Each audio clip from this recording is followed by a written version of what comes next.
Hello, students.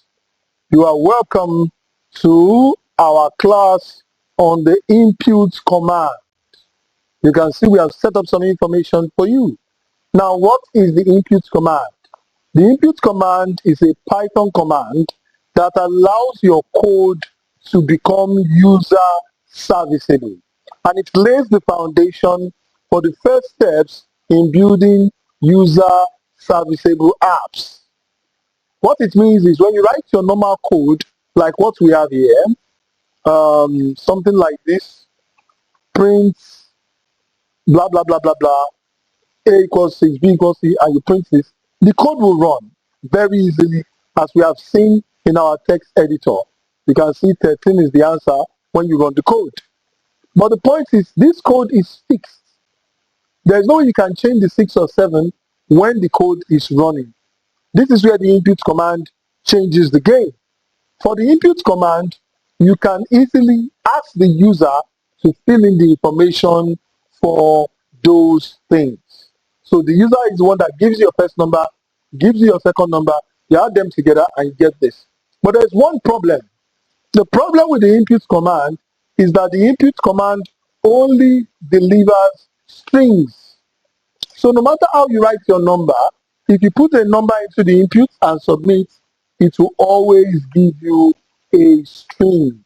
So, and in the code, what we want is a mathematical output of the addition of integers, and that is where we are going to call on another important command called the int command. The int command. The int command is used to convert a string into an integer if the string meets the criteria. And what are the criteria? The first one, if I want to change a string into an integer using the int command, the string must not be something like this. This one will not work because it is having a decimal place, or maybe something like this. But if you have something like this, this will work very well without error. Also, you cannot have alphabets as strings and then want to convert them to integers. It will also fail because integers cannot contain alphabets. So it must be a whole number, a string that is a whole number like what we have in this 52 here. Not 5.2 and not a 5. Alright? Okay. So how do we now use the print command? This is the most interesting part. To use the print command, first of all, it's always good to allow the user to understand where they are coming from, what they are using. For example, in this case, we are going to be using addition. So the first thing we do is print a statement that says a program to add two numbers.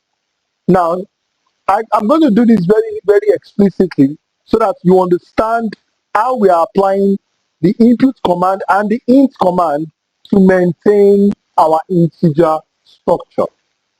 Now, by the time you take this out, to do the input command, you write the word input.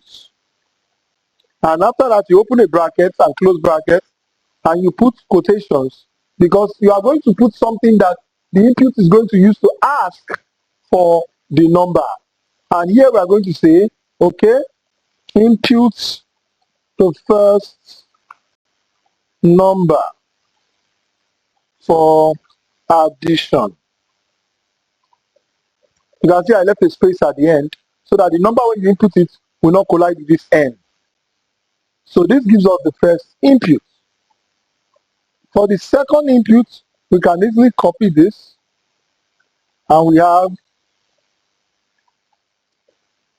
input the second number for addition. Now, these numbers will not work because they are strings. Not that they won't work, but they will concatenate instead of add. Concatenate is when strings just stay side by side. Let's take an example. If you concatenate these strings, you can have 5.2 and 52. If you use addition, it will end up as a string that is what? 5.252. That's what will happen. It will just stick them together. 52 stuck to 5.2. And if it's the A5 you added to it, in 52, well, 5.2 and A5, it will create something for you like this, 5.2A5. So that is why we are trying to add numbers, not so. To add numbers, you need to convert what you are given by the input into an integer. Remember, the statement inside is what the input will give you, to give you instructions on how to use itself. So what we have now is going to be a string. Either it is 20, 30, 40, it's going to come as a string. So we need to convert that string into an integer. So let me put a comment here. Convert the input string into integers. All right, to do that now, we are going to now take this and then want to convert to integer.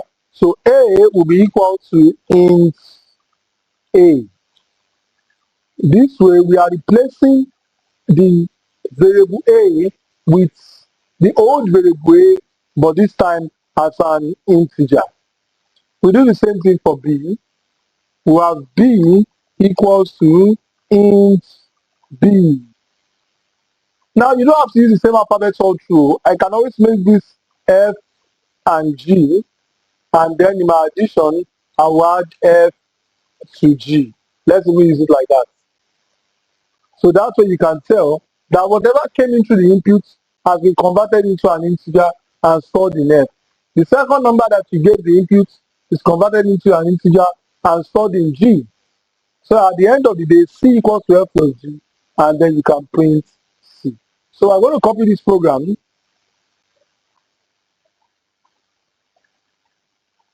Okay, that is really difficult to copy.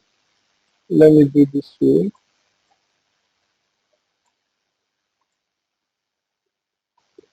All right, we have that. I've copied that. Let's go drop it in our text editor. All right, that is it. So as you can see it now, when you run this code, it's asking you for a number. Can you see? Input the first number for addition. So I can say 23. I click OK. It's asking for a second number. Input the second number for addition. I say okay, 49. Okay, and then it gives me my results. So you can see input the first number for addition, input the second number for addition, and the answer is 72. So for 23 plus 49 is what I gave the system, and the system gave me 72 as my outcome. Can you see this? So this is how you use the input command. If what you want to collect from the input command is a string, then you don't need to be converting to anything. But if it's going to be a float or it's going to be an integer, then you need to convert, and then that will make the code to work. Now your assignment, you are going to generate 10 numbers and then create formulas to add them together and allow the user to input the 10 numbers. So that's your assignment. You can always replay this video to confirm it. Thank you very much. It's a pleasure to have been with you. My name is Ayo Gbadebo. Do have a